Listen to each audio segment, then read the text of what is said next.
E learning with Durgesh में आपका स्वागत है। आज एक नए टॉपिक के साथ हम लोग आए हैं और नए टॉपिक में क्या है कि हमारी जो अक्षांश और देशांतर रेखाएं होती हैं वो क्या है सॉरी क्यों उनका निर्माण किया जाता है या उनका क्या महत्व है, उनकी क्या आवश्यकता है, इन सब के बारे में हम लोग जानेंगे।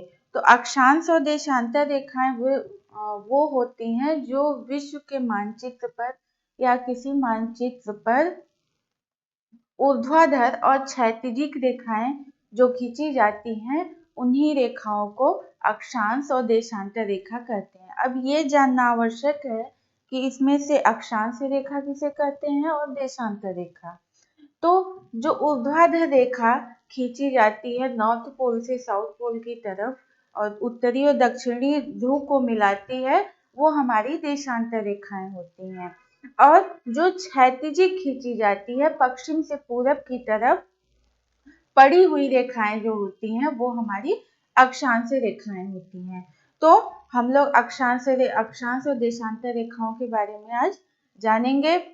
इनकी आवश्यकता क्यों होती है? आवश्यकता इसलिए होती है कि किसी भी स्थान की जो अवस्थिति है उसकी अवस्थिति को जानने के लिए ये जो रेखाएं हैं ये बहुत ही ज्यादा महत्वपूर्ण है, बहुत ही इनकी भूमिका उसमें बहुत ही महत्वपूर्ण है। तो जैसे आप किसी भी स्थान पे रहते हैं तो आप अगर लोकेशन को सर्च करते हैं तो वहां पे बताता है कि इतने डिग्री उत्तर, इतने डिग्री पश्चिम, इतने डिग्री पूरब, इतने डिग्री पश्चिम। तो वो क्या है? वो यही अक्षांश और देशांतर रेखाएं हैं जो कि एक निश्चित क्षेत्र में कुछ जो स्थान होता है उसको एक एरिया प्रदान करती हैं, एक क्षेत्र जो है उसका निर्धारण करती हैं। तो हमको पता चलता है कि इतने अक्षांश इतने देशांतर पर हम हैं। तो इसकी मुख्यतः जो भूमिका है ये आपका स्थिति के निर्धारण में महत्वपूर्ण भूमिका निभाता है। और इसके बाद इसका जो निर्माण किया जाता है इनके बारे में हम लोग जानेंगे कि हमारी जो अक्षांश रेखा है उसका निर्माण क्या उसका आधार होता है, किस आधार पे उसका निर्माण किया जाता है, इन सब के बारे में हम लोग जानेंगे। तो चलिए हम लोग देखते हैं। अक्षांश यानी लेटिट्यूड पश्चिम से पूरब की तरफ विश्व मानचित्र पर या किसी भी मानचित्र पर पश्चिम से पूरब की तरफ जो रेखा या जो रेखाएं खींची जाती हैं वो हमारी अक्षांश रेखाएं कहलाती हैं। अब ये इनका निर्माण कैसे, मतलब कैसे इनको बनाया जाता है, कैसे इनको एज्यूम किया जाता है, तो देखते हैं। और ये जान लीजिए कि ये जो रेखाएं हैं ये वास्तविक रूप में कहीं नहीं पाई जाती, बस काल्पनिक रूप में है। ये कल्पना मात्र है, ये वास्तविक रूप में पृथ्वी पर कहीं नहीं पाई जाती, बस ये कल्पना मात्र है। तो चलिए इनका निर्धारण कैसे होता है इसको देखते हैं। ग्लोब पर उत्तर से दक्षिण दिशा में मापी गई कोणीय दूरियां, ये हमारी कोणीय दूरियां, ये कोणीय दूरियां क्यों ये कह रहा है, अब इसको हम लोग आगे देखते हैं कि ये जो कोणीय दूरियां ये कह रहा है कि क्यों कह रहा है। उत्तरी ध्रुव के ठीक ऊपर ध्रुव तारा पोल स्टार हमेशा स्थिर रहता है या स्थिर दिखाई पड़ता है। तो हमारा जो उत्तरी ध्रुव है, नॉर्थ पोल है, उसके जस्ट ऊपर ध्रुव तारा की स्थिति ऐसा लगता है कि वहां पे वो हमेशा स्थिर है। तो होता क्या है कि उसकी जो किरणें होती हैं, उस तारे की जो किरणें होती हैं वो सीधे नॉर्थ पोल पे सीधे 90 डिग्री का कोण बनाती हुई आती हैं। तो हमारी जो ये 90 डिग्री का कोण बनाती हैं। और ये नेचर है, मतलब अर्थ का रोटेशन होता है। नॉर्थ पोल, जो नॉर्थ पोल है वो जब साउथ पोल की तरफ जाता है तो उसका जो नेचर है कि वो जैसे जैसे दक्षिण की तरफ जाता है घटता जाता है, यानी कि उन जो किरणें हैं उनकी कोणिक जो दूरियां हैं, उनका जो कोणीय अंतराल है, जो कोण है वो घटता जाता है। तो देखते हैं, इसकी किरणें पृथ्वी के उत्तरी ध्रुव पर 90 डिग्री का कोण बनाती हैं। 90 डिग्री का कोण बनाती हैं। उत्तरी ध्रुव से दक्षिण स्थित जिन बिंदुओं पर ध्रुव तारे का कोण जितना डिग्री, यहाँ पे मैंने सिंबल लगा दिया है, जितना डिग्री का होता है, इन बिंदुओं को मिलाती हुई पश्चिम से पूरब ग्लोब पर खींची रेखा उतने डिग्री उत्तरी अक्षांश होती है। और इसी तरह दक्षिणी गोलार्ध में भी होता है। तो उत्तरी ध्रुव की तरफ से जब किरणें जो है दक्षिण की तरफ जाती हैं तो धीरे धीरे इनकी दूरियां कम होती जाती हैं, और कम होने की वजह से जितने कोण का निर्धारण होता है वहीं से पश्चिम से पूरब की तरफ एक रेखा खींच दी जाती है, और जितना डिग्री का कोण होता है उतनी डिग्री की वो अक्षांश रेखा होती है। जैसे कि ये देखिए, हमारी ये पृथ्वी है, ये हमारा नॉर्थ पोल हो गया, ये आपका पोल स्टार हो गया, ध्रुव तारा हो गया। यहां से इसकी किरणें ऐसे आई, और ये कहा गया है कि ये जैसे जैसे ये दक्षिण की तरफ जाएंगी, यहाँ आई तो यहाँ पे जितने डिग्री का बना इसको खींच देंगे, यहाँ पे जितने का बना तो यहाँ से इतने डिग्री का खींच देंगे, यहाँ से जितना बना यहाँ पे खींच देंगे। तो इस तरह जो है हमारे अक्षांश रेखाओं का निर्धारण किया जाता है। तो किससे किया जाता है? ध्रुव तारे की किरणों की स्थिति के अनुसार। तो ये समझ में आ गया होगा। चलिए आगे देखते हैं हम लोग। अब 0 डिग्री अक्षांश को भूमध्य रेखा कहते हैं। भूमध्य नाम से ही स्पष्ट है कि भूमध्य, पृथ्वी के मध्य से ये गुजरती है। जो रेखा पृथ्वी को 2 बराबर भागों में बांटती है उसे हम भूमध्य रेखा कहते हैं। और वो कौन सी रेखा होती है? 0 डिग्री। 0 डिग्री अक्षांश रेखा हमारी जो होती है वो हमारी कौन सी रेखा होती है? भूमध्य रेखा। भूमध्य रेखा हमारी 0 डिग्री अक्षांश की रेखा होती है जो पश्चिम से पूरब की तरफ खींची जाती है, और ये पृथ्वी को 2 गोलार्धों में बांटती है, उत्तरी गोलार्ध, दक्षिणी गोलार्ध, यानी कि 2 बराबर भागों में बांटती हैं। अब थोड़ा सा अक्षांश रेखाओं की विशेषता, कितनी रेखाएं होती हैं, सबके बारे में जान लेते हैं। 1 डिग्री के अंतराल पर इन रेखाओं की उत्तरी गोलार्ध में ग्लोब पर कुल संख्या 89 होती है, 89। दक्षिणी गोलार्ध में 89 होती है। इस प्रकार कुल अक्षांश रेखाओं की संख्या 179 होती है। सामान्यतः 180 डिग्री अक्षांश रेखाएं होती हैं, लेकिन 180 डिग्री अक्षांश रेखाओं के लिए हमको 179 अक्षांश रेखाएं खींचनी होंगी, तब जाके हमारी 180 डिग्री अक्षांश रेखाएं हमको मिलेंगी या प्राप्त होंगी। तो सामान्य तौर पे हम ये कह सकते हैं कुल अक्षांश रेखाएं कितनी होती है? 180 डिग्री, और उत्तरी गोलार्ध में 90 डिग्री, दक्षिणी गोलार्ध में 90 डिग्री। इस तरह हमारी कुल अक्षांश रेखाएं कितनी हो गई? 180 डिग्री।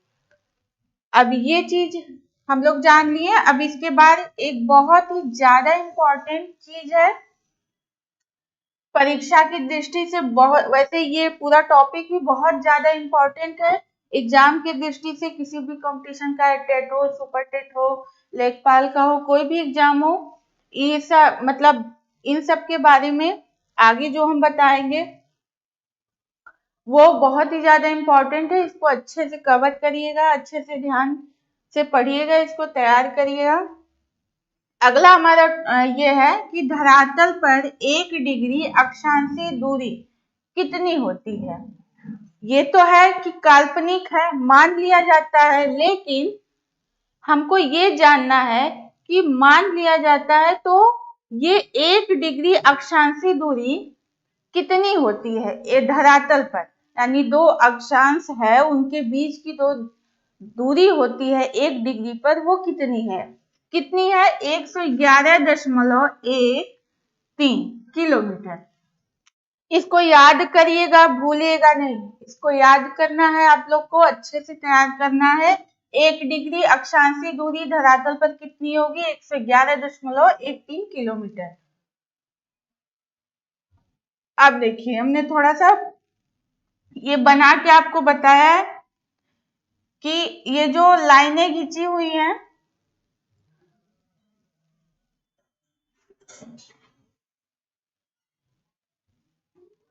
ये जो लाइनें खींची हुई हैं पश्चिम से पूरब की तरफ, पश्चिम से पूरब की तरफ, यही हमारी कौन सी रेखाएं हैं? हमारी अक्षांश रेखाएं हैं, हमारी अक्षांश रेखाएं हैं। और जो ऊर्ध्वाधर रेखा है उसके बारे में हम लोग आगे जानेंगे, लेकिन सबसे पहले ये जान लेते हैं। तो 0 डिग्री, ये देखिए यहाँ से बीच से ये गुजरती है, भूमध्य रेखा है, 0 डिग्री है ये। 0 डिग्री भूमध्य रेखा है या इक्वेटर लाइन है या विषुवतीय रेखा इसको कहते हैं। देखिए ये बीच से गुजरती है और पृथ्वी को 2 बराबर भागों में बांटती है, और ये जितनी रेखाएं हैं इनको अक्षांश रेखाएं कहते हैं। और इसी में आप ये समझ सकते हैं कि ये तो रेखाएं हो गई अक्षांश रेखाएं, ये अक्षांश रेखाएं हो गई, और ये आपकी देशांतर हो गई। अब आपको ये ज्यादा क्लियर होगा। ये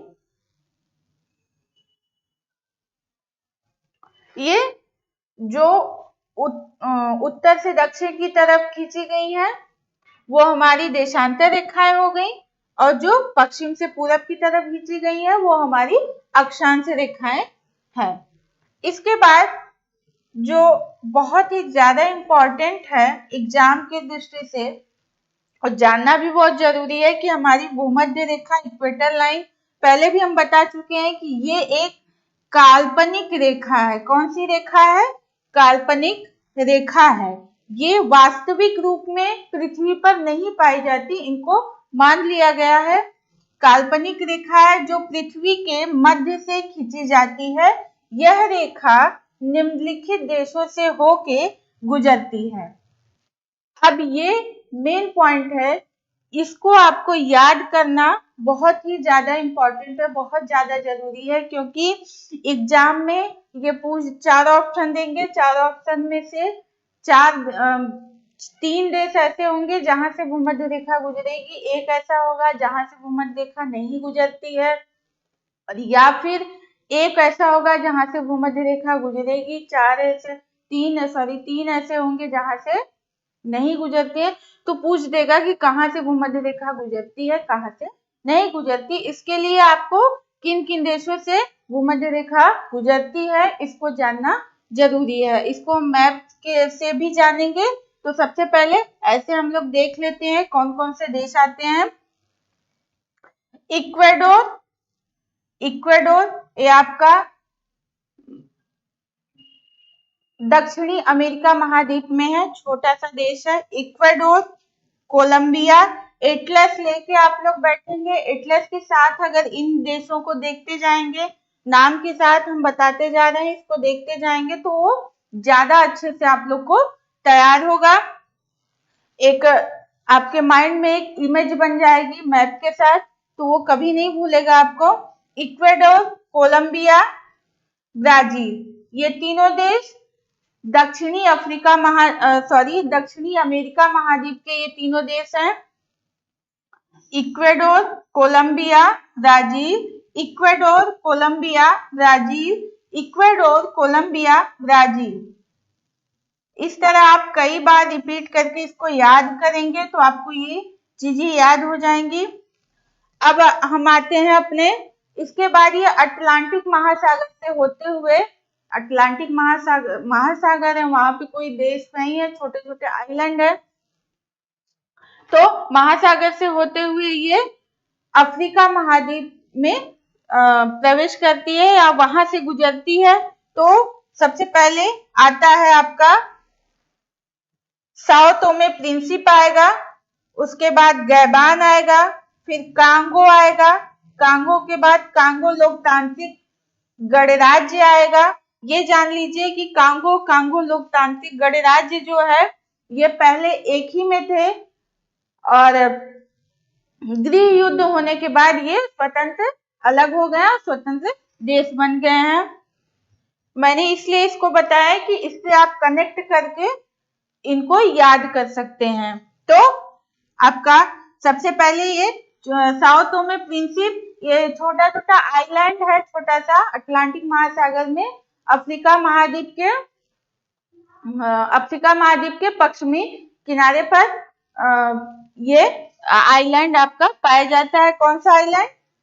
साओ टोमे प्रिंसिप एक छोटा सा देश है। और गैबान है कांगो लोकतांत्रिक गणराज्य। इसके बाद आता है आपका युगांडा,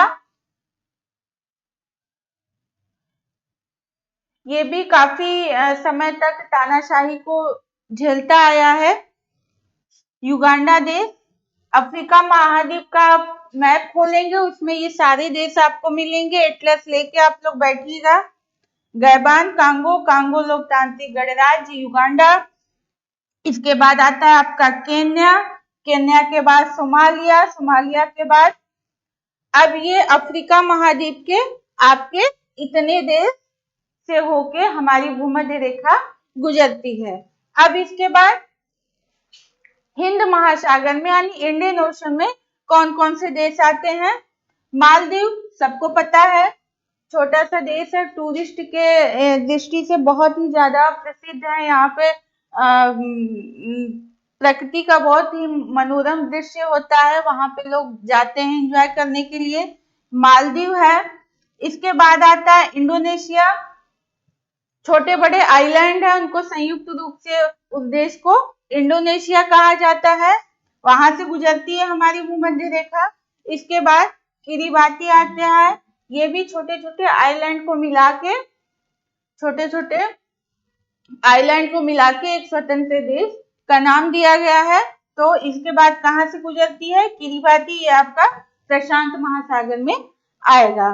तो एक बार फिर से देख लेते हैं, Ecuador, Colombia, Brazil, Gabon, Congo लोकतांत्रिक गणराज्य, Uganda, Kenya, Sao Tome Principe, Somalia, Maldives, Indonesia, Kiribati.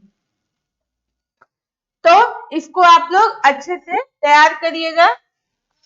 अब हम लोग आगे देखते हैं।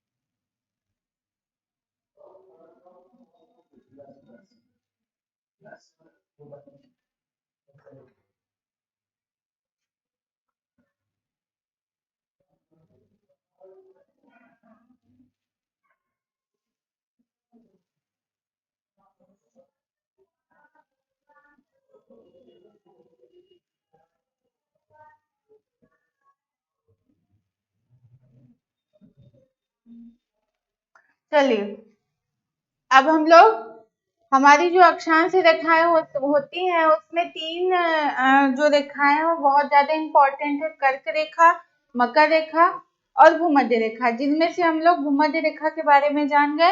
अब कर्क रेखा, तो क्या होती है कर्क रेखा? उत्तरी गोलार्ध में स्थित 23.5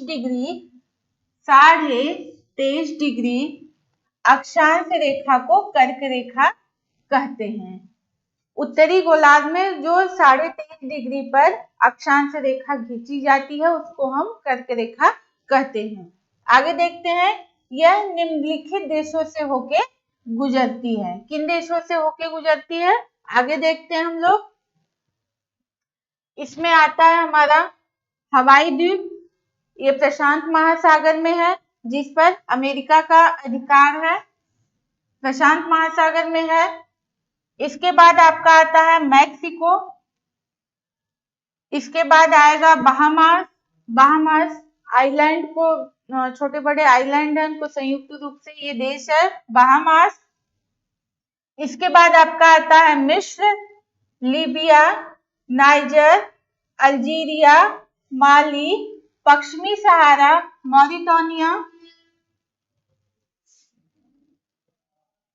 मॉरिटानिया। उसके बाद आएगा आपका ताइवान, चीन, Myanmar, Bangladesh, Bharat, Oman, UAE, Saudi Arab. एक बार फिर से देखते हैं हम लोग। हवाई द्वीप अमेरिका का इस पे अधिकार है, यूएसए के अधिकार में है। इसके बाद मैक्सिको, उत्तरी आप मैप में देखेंगे उत्तरी अमेरिका के नीचे है मैक्सिको। उसके बाद अटलांटिक महासागर में बहामास, फिर अफ्रीका महाद्वीप में मिस्र, लीबिया का तानाशाह जनरल गद्दाफी था, तो इससे आप कनेक्ट करके याद कर सकते हैं इसको। नाइजर, अल्जीरिया, माली, पश्चिमी सहारा, मॉरिटानिया। इसके बाद हम लोग इसमें देखते हैं एशिया महाद्वीप में कौन कौन से देश हैं। तो क्रम के आधार पे हम लोग देखें तो सबसे पहले आपका सऊदी अरब आएगा, सऊदी अरब के बाद आपका आएगा यूएई यानी संयुक्त अरब अमीरात, शॉर्टकट में इसको यूएई बोलते हैं, हम लिख देते हैं संयुक्त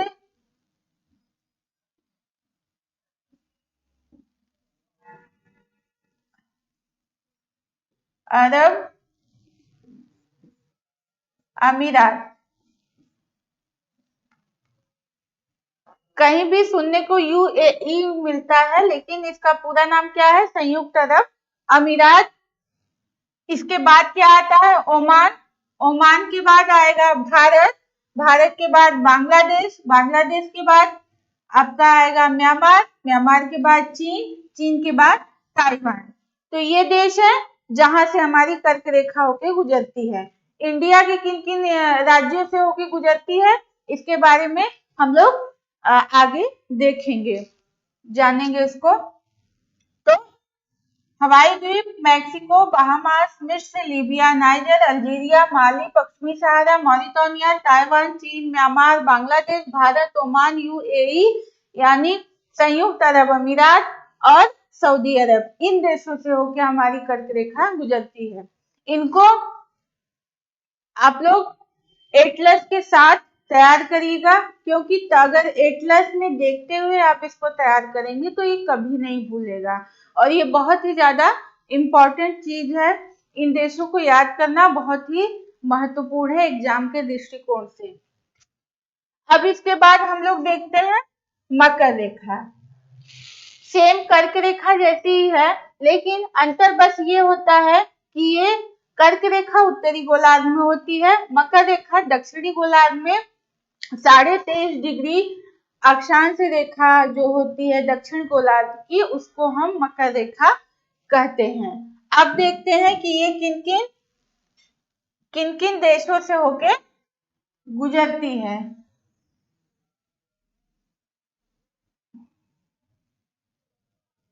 किन किन देशों से होके गुजरती है? मकर रेखा। Topic of Capricorn, chilli.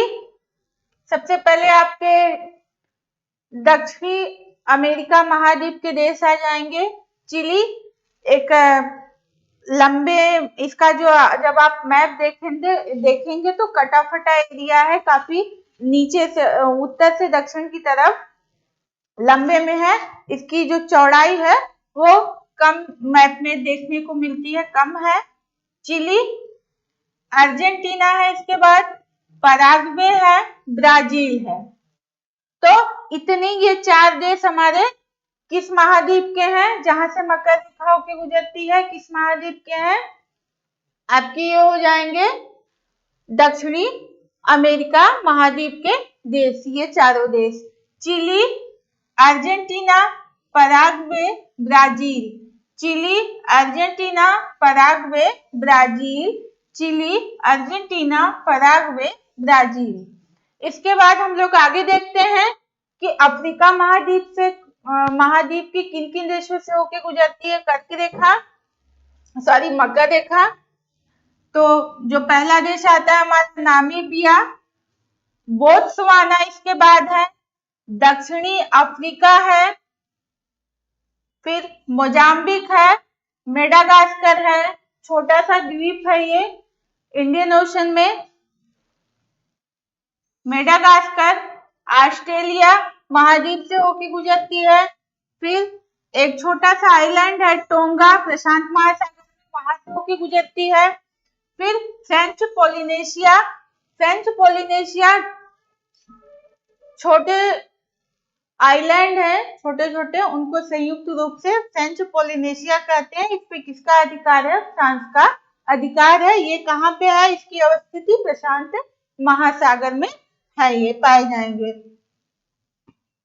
तो Chile, Argentina, Paraguay, Brazil, Namibia, Botswana, दक्षिण Africa, Mozambique, Madagascar, Australia, Tonga, French Polynesia और फ्रांस। फ्रांस मतलब कहने का मैंने इसमें ब्रैकेट में लिखा है कि फ्रेंच पोलिनेशिया, इन पे फ्रांस का अधिकार है। तो इस तरह हमारी इन देशों से होकर हमारी मकर रेखा गुजरती है।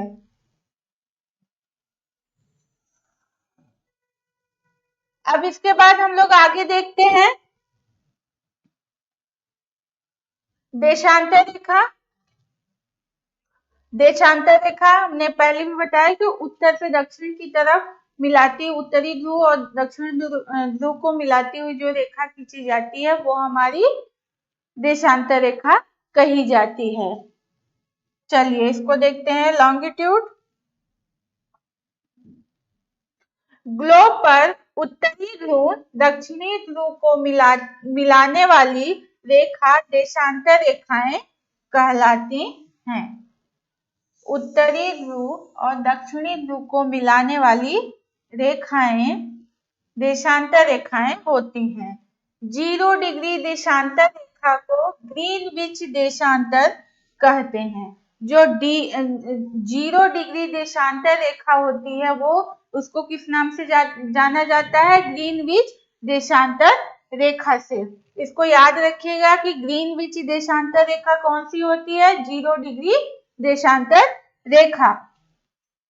लंदन की ग्रीनविच वेधशाला से होकर इसको खींचा जाता है।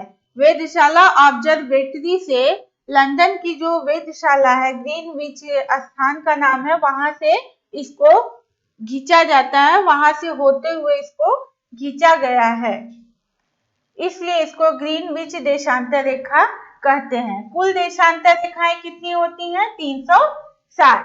360 देशांतर रेखाएं होती हैं। और देखिए ये है,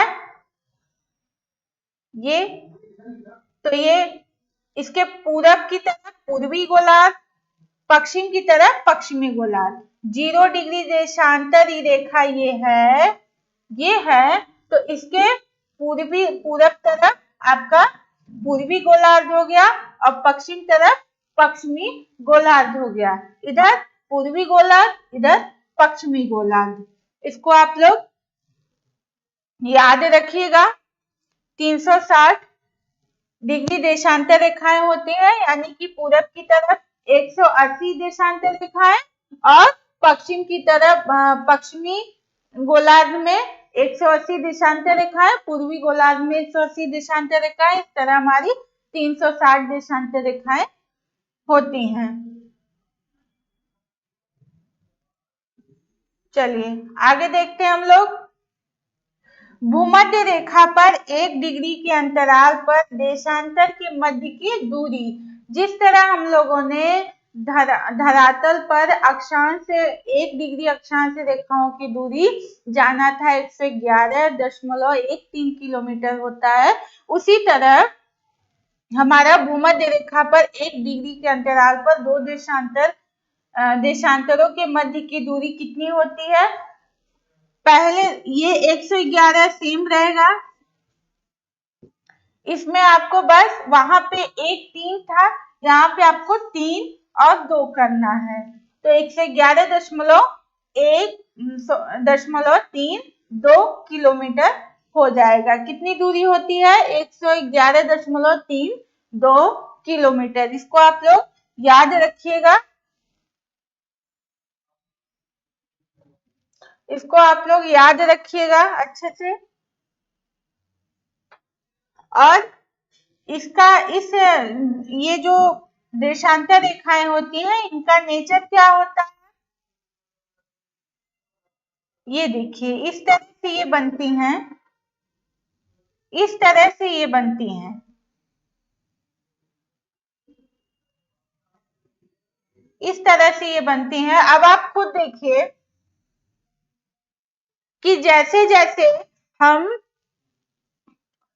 उत्तरी ध्रुव और दक्षिणी ध्रुव की तरफ जाएंगे देशांतर रेखाओं के बीच की दूरी कम होती जाएगी, देशांतर रेखाओं के बीच की दूरी कम होती जाएगी। आप खुद देख सकते हैं, इसकी सबसे बड़ी विशेषता ये होती है कि जैसे जैसे हम उत्तरी और दक्षिणी ध्रुव की तरफ बढ़ते जाएंगे इनके बीच की दूरी कम होती जाएगी। इसीलिए सबसे ज्यादा दूरी कहाँ पे होती है, भूमध्य रेखा, दो देशांतर रेखाओं के मध्य की दूरी सबसे ज्यादा कहाँ पे होती है, आपके भूमध्य रेखा पर होती है। इसीलिए इसको पूछते हैं कि भूमध्य रेखा पर दो देशांतर रेखाओं के बीच की दूरी 111.32 किलोमीटर होता है। इसको याद रखिएगा आप लोग अच्छे से। चलिए आगे देखते हैं। अब ये जो रेखा होती है, ये जो रेखा है ये किन किन देशों से होके गुजरती है,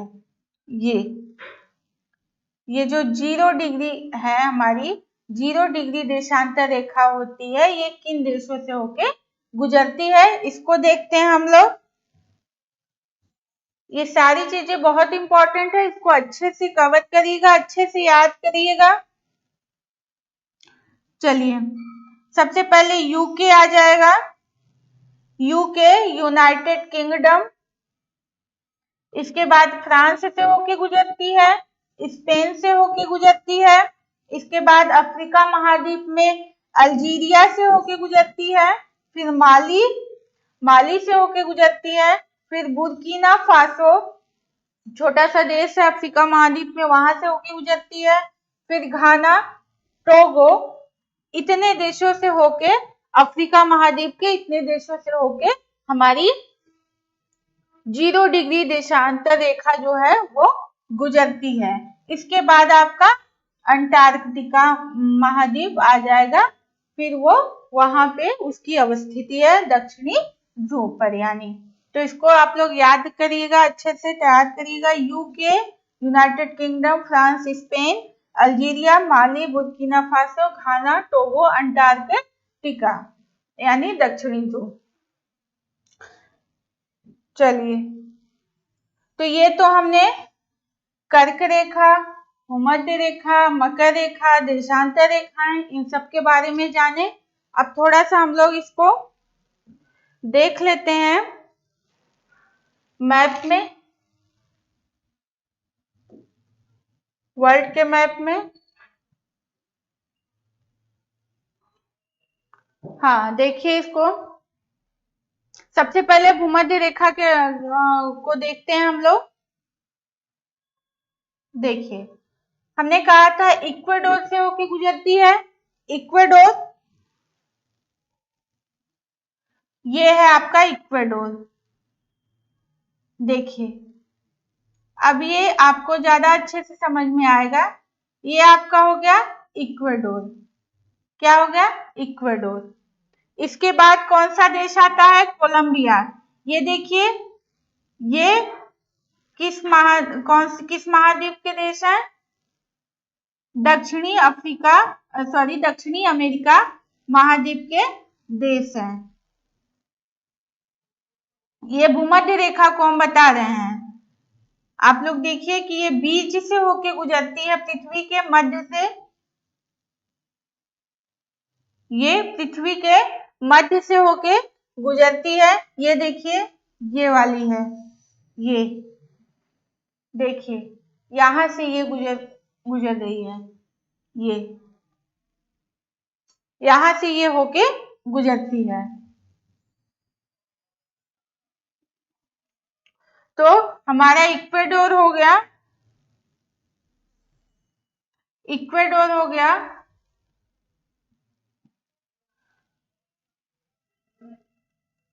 इक्वेडोर, कोलंबिया, इसके बाद आपका कौन सा आता है, ब्राजील, ये ब्राजील है,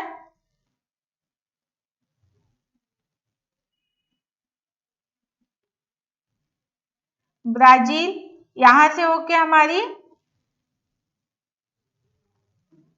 यहां से होके भूमध्य रेखा गुजरती है।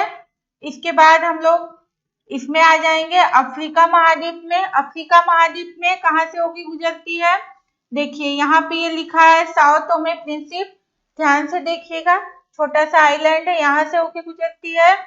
गैबान, गैबान के बाद कांगो, ये कांगो, फिर कांगो लोकतांत्रिक गणराज्य, इसके बाद आ जाएगा आपका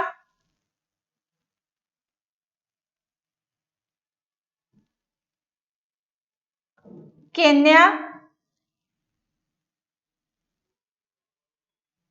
केन्या,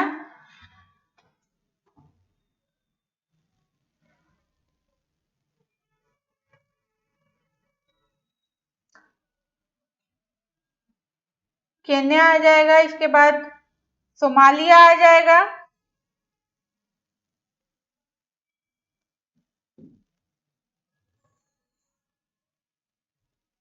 इसके बाद यहाँ पे देखिए ये येलो कलर से ये युगांडा है, यहाँ से होके गुजरती है केन्या, सोमालिया, इसके बाद आपका यहाँ पे आ जाएगा मालदीव।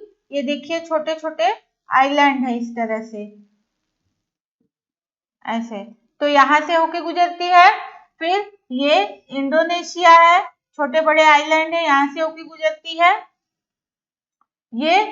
इसके बाद आप लोग प्रशांत महासागर में आइए, तो ये किरिबाती है, यहाँ से होके गुजरती है, पहले भी मैंने बताया था।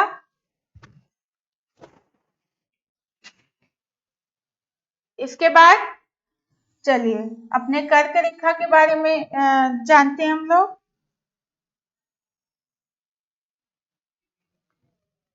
कर्क रेखा के बारे में, कर्क रेखा कहाँ से गुजरती है, ट्रॉपिक ऑफ कैंसर, देखिए यहाँ पे है ये गुजरती है आपका हवाई आइलैंड, ये प्रशांत महासागर में आपको मिलेगा हवाई आइलैंड, मैक्सिको, बहामास यहाँ पे है आपको मिलेगा, बहामास के बाद पश्चिमी सहारा, वेस्टर्न सहारा, फिर मॉरिटानिया, मॉरिटानिया के बाद अल्जीरिया, इसके बाद आपको माली के बाद आपका लीबिया, नाइजर, इजिप्ट के बाद आपका आ जाएगा सऊदी अरब, यूएई, यहाँ पे पड़ेगा आपका यूएई, फिर ओमान, इसके बाद इंडिया, बांग्लादेश, म्यांमार और फिर चीन, चाइना। उसके बाद ये छोटा सा आइलैंड है, ये है ताइवान, यहां से होके गुजरती है।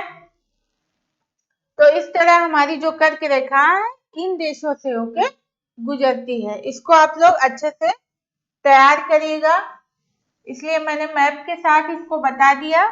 इसके बाद अपना हम लोग देख लेते हैं जो हमारी मकर रेखा है वो कहाँ से होके गुजरती है।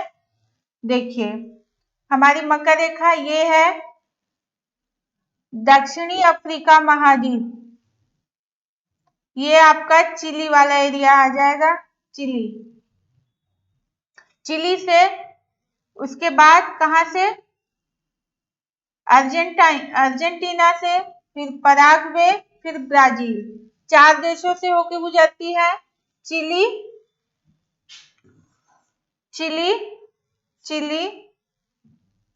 Argentina, Paraguay, Brazil. Chile, Argentina, Paraguay, Brazil.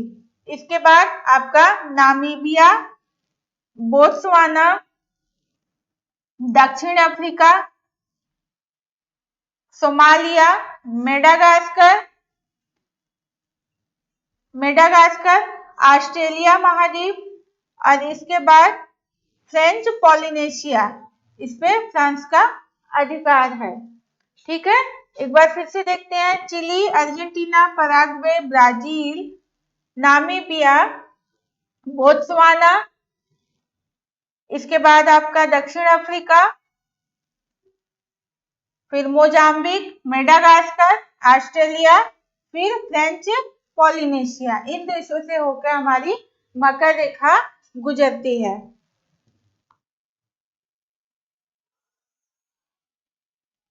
अब हम लोग देख लेते हैं देशांतर रेखा। हमने बताया था देशांतर रेखा 0 डिग्री ग्रीनविच जो रेखा है ये कहां से होके गुजरती है, इसको हम लोग देखते हैं।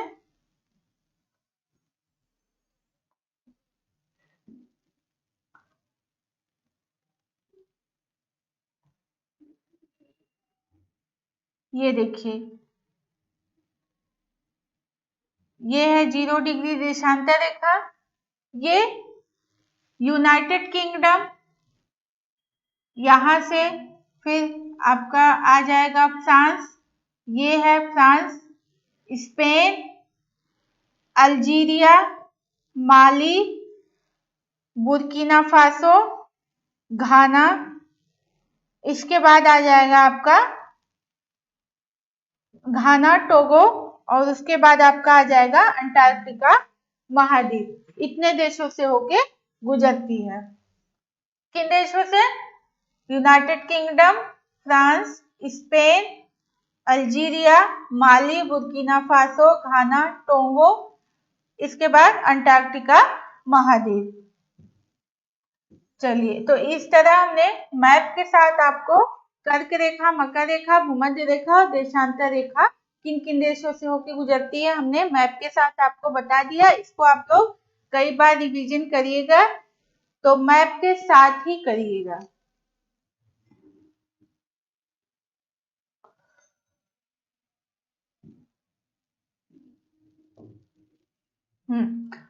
चलिए, अब हम लोग देशांतर रेखा ये सब जान गए हैं, अब आगे बढ़ते हैं हम लोग।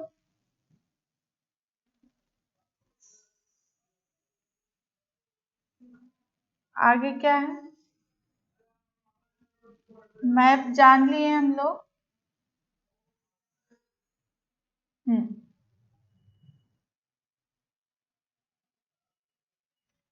चलिए, अब देखिए, अक्षांश देशांतर रेखा है, लॉन्गिट्यूड लैटिट्यूड जान लिए हैं। इसके बाद समय तिथि, समय का निर्धारण कैसे होता है, या किस मतलब इस अक्षांश पे है, इस देशांतर पे ये है, तो वहां से उसकी कितनी समय का कितना अंतर हो जाएगा, इन सब के बारे में जानते हैं। तो 0 डिग्री देशांतर से 0 डिग्री देशांतर से पूरब जाने पर 15 डिग्री देशांतर पर समय 1 घंटे बढ़ता है। देखिए, ये हो गया आपका ग्लोब, ये 0 डिग्री देशांतर हो गया। जब आप पूरब की तरफ जाएंगे तो समय क्या होगा, बढ़ेगा। जब आप 0 डिग्री देशांतर से पूरब की तरफ जाएंगे, ग्रीनविच से पूरब की तरफ जाएंगे तो आपका समय बढ़ेगा, समय आपका बढ़ेगा। और अगर आप पश्चिम की तरफ जाएंगे तो आपका समय घटेगा। तो ये याद रखिएगा कि पूरब की तरफ जाएंगे तो समय बढ़ेगा, पश्चिम की तरफ जाएंगे तो समय घटेगा। कहाँ से, ग्रीनविच देशांतर से, यानी ग्रीनविच देशांतर रेखा से पूरब की तरफ जाएंगे तो समय बढ़ेगा और पश्चिम की तरफ जाएंगे तो समय घटेगा हमारा। चलिए देखते हैं हम लोग। तो 0 डिग्री देशांतर से पूरब जाने पर हमारा क्या होता है, समय बढ़ता है। तो 15 डिग्री देशांतर पर समय 1 घंटे बढ़ता है। चलिए, और पश्चिम जाने पर ठीक इसके उल्टा होता है। इसको आप लोग अवॉइड करिएगा, इसको हम आगे बताएंगे, लेकिन अभी आप यहाँ पे यही जानिए कि पूरब जाने पे समय बढ़ता है और पश्चिम जाने पे समय घटता है। अब चलिए देखिए, 1 डिग्री बराबर 4 मिनट के। 1 डिग्री कितने के बराबर होता है, कितने समय के, 4 मिनट के बराबर होता है। और 15 डिग्री कितने समय के बराबर होता है, 1 घंटे, यानी 15 डिग्री बराबर 1 घंटा। अगर कोई कहता है कि ये 30 डिग्री पर है, यानी कि 2 घंटे हो गया। इस तरह से अगर 60 पे कोई कह दे तो 4 घंटे हो गया, या क्योंकि हमारा 15 डिग्री बराबर 1 घंटा होता है और 1 डिग्री बराबर 4 मिनट। अब हम इसलिए बता रहे हैं क्योंकि इस तरह के क्वेश्चन आते हैं सॉल्व करने के लिए, इसलिए हम इसको बता रहे हैं। और इसको अच्छे से तैयार करिएगा, जब तक आपको ये पता नहीं होगा आप क्वेश्चन सॉल्व नहीं कर पाएंगे। तो 1 डिग्री बराबर 4 मिनट के, 15 डिग्री बराबर 1 घंटे के। चलिए आगे देखते हैं। एक एग्जाम्पल से मैंने समझाने की कोशिश की है आप लोग को, देखते हैं क्या है। यदि 5 डिग्री पूर्वी देशांतर पर स्थित, 5 डिग्री पूर्वी देशांतर पर, पूर्वी देशांतर मैंने बताया था कि आपका 0 डिग्री देशांतर के पूरब की तरफ। तो ये कह रहा है कि 5 डिग्री पूर्वी देशांतर, लगभग यहाँ पे 5 डिग्री पूर्वी देशांतर पर स्थित बर्लिन यानी जर्मनी में अवस्थित है। बर्लिन में प्रातः के 9 बजे हैं, सुबह के 9 बजे हैं बर्लिन में। तो 31 डिग्री पूर्वी देशांतर पर काहिरा में, काहिरा किस पे ये बता रहा है, किस पे है, 31 डिग्री देशांतर पर है। 31 डिग्री देशांतर पर काहिरा में क्या स्थानीय समय होगा, हमको ये निकालना है। चलिए आगे देखते हैं। अब इसको सॉल्व कैसे करेंगे, देखिए हमको पता है कि 1 डिग्री बराबर 4 मिनट के और 15 डिग्री बराबर 1 घंटा के होता है। तो बर्लिन काहिरा का देशांतरी अंतर, बर्लिन कितने पे है, 5 डिग्री पे, और आपका काहिरा कितने पर है, 31 डिग्री पर, 31 डिग्री, और दोनों ग्रीनविच के पूरब में है, ग्रीनविच के पूरब में है, ग्रीनविच के पूरब में है। ठीक है, तो इन दोनों का पहले अंतर निकालेंगे। तो 31 - 5 आपका आ जाएगा 26, यानी 26 डिग्री। अब ये तो आया है डिग्री में, अब इसको हमको समय में कन्वर्ट करना होगा मिनट में। तो चूंकि 1 डिग्री बराबर 4 मिनट के होता है, 1 डिग्री बराबर 4 मिनट के होता है, इसलिए 26 डिग्री बराबर 26 गुणे 4 104 मिनट के होगा। कितना होगा? 26 गुणे 4 104 मिनट के। अब इसको हमको घंटे में बदलना है, समय में कन्वर्ट कर दीजिए तो आपका आएगा 1 घंटा 44 मिनट। 1 घंटा 44 मिनट। अब देखिए, काहिरा बर्लिन के पूरब में है, काहिरा बर्लिन के पूरब में है, इसलिए समय ग्रीनविच से अधिक होगा। मैंने पहले भी बताया था कि हम पूरब की तरफ जाएंगे, पूरब की तरफ जाएंगे तो हमारा समय क्या होगा? बढ़ेगा। ये कह रहा है कि ये आपका 0 डिग्री देशांतर है। ये कह रहा है कि यहाँ पर आपका 5 डिग्री पर यहाँ पे लगभग बर्लिन है, यहाँ पे बर्लिन है, और काहिरा को ये बता रहा है कि यहाँ पे 31 डिग्री पर है। तो देखिए बर्लिन के भी पूरब में है काहिरा, तो इसके भी पूरब में, पूरब के ही तरफ जा रहे हैं। तो हमने कहा था कि जैसे जैसे हम पूरब की तरफ जाएंगे समय बढ़ेगा हमारा। तो इसीलिए कह रहा है कि इसलिए समय ग्रीनविच से अधिक होगा, हमारा समय क्या होगा? ग्रीनविच से अधिक होगा। अतः काहिरा का समय 9 + 1 यानी कि 1 घंटा, ये 9 बजे है उसमें 1 आप ऐड कर देंगे 10 हो जाएंगे, 10 घंटा 44 मिनट, यानी कि 10 बज के 44 मिनट होंगे, 10 बज के 44 मिनट। इस तरह के क्वेश्चन सॉल्व करने के लिए अगर आता है, इसके लिए आपको जो कंट्री है उनका लोकेशन आपको पता होना चाहिए, किस देशांतर और किस अक्षांश पे वो है या किस देशांतर पे अवस्थित है वो। तो ये आपको समझाने के लिए मैंने एक छोटा सा एग्जाम्पल दिया। इस तरह के और भी एग्जाम्पल लेके आप क्वेश्चन सॉल्व करिएगा।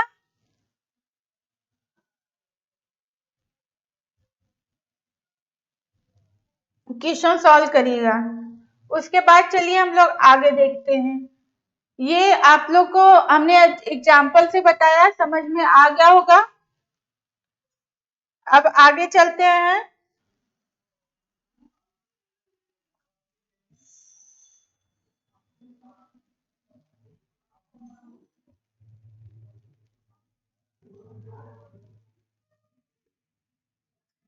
देखिए अंतरराष्ट्रीय तिथि रेखा, हमने कहा था कि जो हमारी देशांतर रेखा होती है वो 360 होती है। तो 180 डिग्री पश्चिमी गोलार्ध में, 180 डिग्री पूर्वी गोलार्ध में। तो अंतरराष्ट्रीय तिथि रेखा, इंटरनेशनल डेट लाइन, इसका निर्धारण किया गया वाशिंगटन डीसी अमेरिका में 1884 में। अंतरराष्ट्रीय तिथि रेखा का निर्धारण किया गया, यानी 180 डिग्री देशांतर के सहारे ये रेखा जाती है। 180 डिग्री देशांतर रेखा के सहारे ये अंतरराष्ट्रीय तिथि रेखा गुजरती है। अब आगे देखते हैं। यह रेखा किसी देश से नहीं गुजरती है, क्योंकि इसी रेखा पर समय को 24 घंटे में समायोजित किया जाता है। ये जो रेखा है किसी भी स्थल से होके नहीं गुजरती है, क्योंकि इसको 24 घंटे में समायोजित किया जाता है। जो 24 घंटे का निर्धारण होता है वो इसी स्थान से किया जाता है। तो अगर किसी स्थलीय भाग से ये होके गुजरेगा तो वहां पे समय का निर्धारण, मतलब कि इस रेखा के पूरब कुछ समय कुछ और होगा, पश्चिम में समय कुछ और होगा। तो इसलिए ये किसी भी स्थलीय भाग से ये रेखाएं होके नहीं गुजारी जाती हैं, क्योंकि यहाँ पे समय को 24 घंटे में समायोजित किया जाता है। अभी हम आपको मैप के साथ इसको दिखाएंगे, बताएंगे। इस रेखा के पूरब या पश्चिम जाने पर एक दिन का अंतर आता है। ये जो रेखा है इसके पूरब और पश्चिम जाने पे एक दिन का अंतर आता है। कैसे, कितना आता है? इसे पार करते समय एक दिन बढ़ाया या घटाया जाता है। जैसे पश्चिम दिशा की तरफ जाने पर एक दिन जोड़ दिया जाएगा। अगर पश्चिम दिशा ये है, अगर ये है, यहाँ पे मान लीजिए है, अगर ये पश्चिम की तरफ कोई नाव चल रही है, इसको क्रॉस करने के बाद एक दिन बढ़ा दिया जाएगा, यानी कि वो सोमवार को चल रही है तो यहाँ पे ये क्रॉस करने के बाद मंगलवार एक दिन का उसको लाभ होगा। सोमवार यहाँ अगर वो सोमवार को इसको क्रॉस किया तो इसके क्रॉस करने के बाद यहाँ पे मंगलवार हो जाएगा। लेकिन अगर ये इस तरफ से जा रहा है कोई जहाज पश्चिम से पूरब की तरफ, तो इसको क्रॉस करने के बाद एक दिन का उसको घाटा होगा। यानी कि अगर ये सोमवार को इस लाइन को क्रॉस करता है, सोमवार को क्रॉस करता है, तो यहाँ पे जाने के बाद रविवार होगा, एक दिन का घाटा होगा। तो इसको याद रखिएगा कि पूरब जाने पे एक दिन घटाया जाता है, पश्चिम जाने पे एक दिन बढ़ाया जाता है। चलिए आगे देखते हैं। हाँ, पूरब की तरफ जाने पर एक दिन घटा दिया जाता है। यह रेखा अपने स्थान से 3 बार विचलित है। मैंने बताया था कि किसी भी स्थलीय भाग से होके इसको नहीं गुजारा जाता है, क्योंकि समय का डिफरेंस आएगा और दिन का भी डिफरेंस आ जाएगा काफी ज्यादा। क्योंकि अगर किसी का घर, जैसे ये लाइन है, ये अगर किसी का घर यहाँ पे है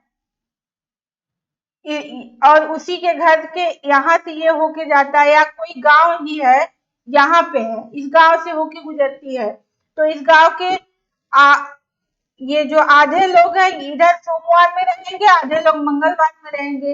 इसी वजह से इसको ये प्रॉब्लम नहीं आए, इसलिए इसको किसी भी स्थलीय भाग से होके इसको नहीं गुजारा जाता है। और ये कितनी बार विचलित होती है? 3 बार इनको मोड़ा जाता है। चलिए आगे देखते हैं कैसी होती हैं वो।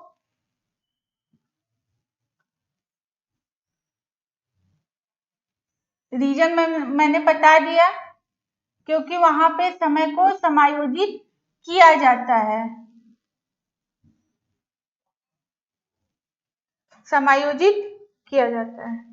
चलिए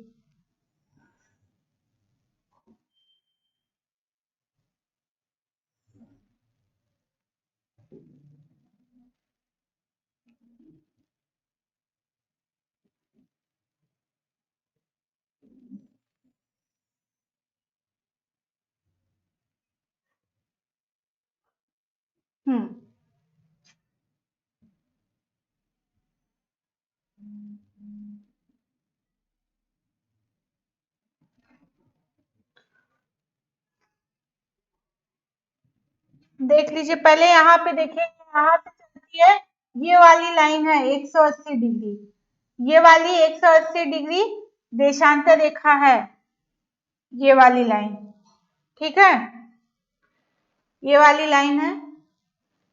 ये प्रशांत महासागर में इसकी स्थिति है, प्रशांत महासागर में है। तो इसमें देखिए बताया गया है कि ये समय को मतलब दिन को बता के समझाया है कि इसके हम पूरब की तरफ जाएंगे, पूरब की पश्चिम से पूरब की तरफ जा रहे हैं, तो मंगलवार है और पूरब से पश्चिम की तरफ जा रहे हैं तो एक दिन बढ़ गया। देखिए बुधवार है और हम लोग जब पश्चिम से पूरब की तरफ जा रहे हैं तो मंगलवार है, एक दिन घट गया है। तो ये इसकी स्थिति है, ये हमारी अक्षांश है, ये देशांतर रेखाएं हैं और 3 बार ये मुड़ा है। यहाँ पे देखिए, यहाँ पे ये मुड़ गया है क्योंकि बीच में ये स्थल पड़ जाता। इसके बाद ये यहाँ पे ये मुड़ गया है, इसके बाद यहाँ पे मुड़ गया है। 3 जगह से ये मुड़ा हुआ है, इसको याद रखिएगा। ये क्वेश्चन बन सकता है कि हमारी जो अंतरराष्ट्रीय तिथि रेखा है वो कितनी बार विचलित हुई है।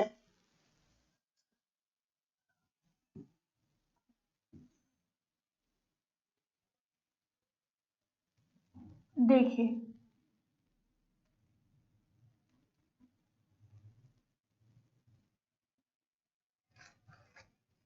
ये रेखा है अंतरराष्ट्रीय तिथि रेखा,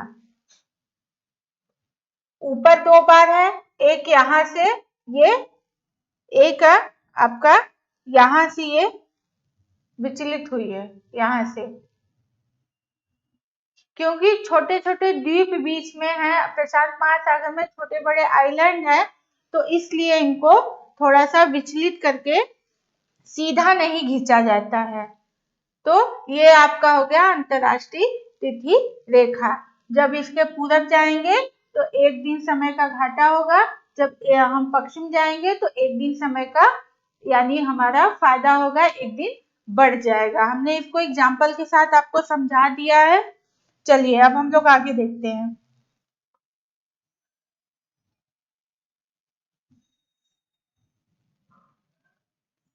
अब एक चीज है इम्पोर्टेंट, लीप वर्ष। लीप वर्ष क्या होता है? लीप ईयर आप लोग जानते होंगे, सब लोग उसकी चर्चा करते हैं। लीप वर्ष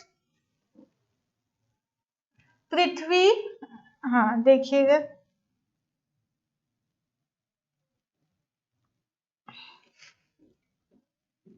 पृथ्वी की वास्तविक परिक्रमण अवधि सामान्यतः हमने जो याद कराया था 365 दिन, सामान्यतः इसको कहा जाता है, लेकिन एक्चुअल में जो पृथ्वी की परिक्रमण अवधि है, घूमने की अवधि है रोटेशन का, वो 365 दिन 6 घंटे होती है या होता है। 365 दिन को समायोजित कर लिया जाता है। हमारी फरवरी कितने की होगी, जनवरी कितने की होगी, मार्च कितने का होगा, तो इनको दिन में जो है आपका डिसाइड कर लिया जाता है। लेकिन 365 दिन को समायोजित कर लिया जाता है, किंतु प्रत्येक वर्ष का 6 घंटा हर चौथे वर्ष जोड़कर एक दिन बढ़ाया जाता है। इसलिए फरवरी लीप वर्ष में 29 दिन की होती है। सामान्यतः फरवरी 28 की होती है, लेकिन लीप वर्ष में 29 की होती है। क्यों होती है? क्योंकि ये जो 6 घंटे होते हैं हर चौथे साल एक, इनको जोड़ के एक दिन हो जाता है, तो वो 29 का हो जाता है। तो ये हमारा हो गया लीप वर्ष, लीप ईयर। चलिए अब थोड़ा सा हम लोग देख लेते हैं आगे क्या है।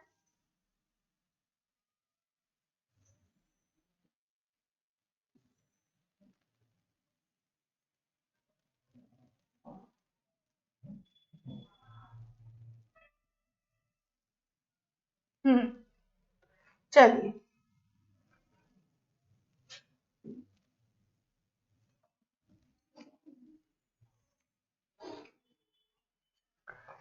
ये देखिए आपकी है कौन सी रेखा? कर्क रेखा। भारत के संदर्भ में हम लोग बस थोड़ा इसको जान लेते हैं, बाकी डिटेल में हम लोग तब जानेंगे इसको जब इंडिया जियोग्राफी पढ़ेंगे। जब इंडिया जियोग्राफी पढ़ेंगे तब इसको हम लोग डिटेल में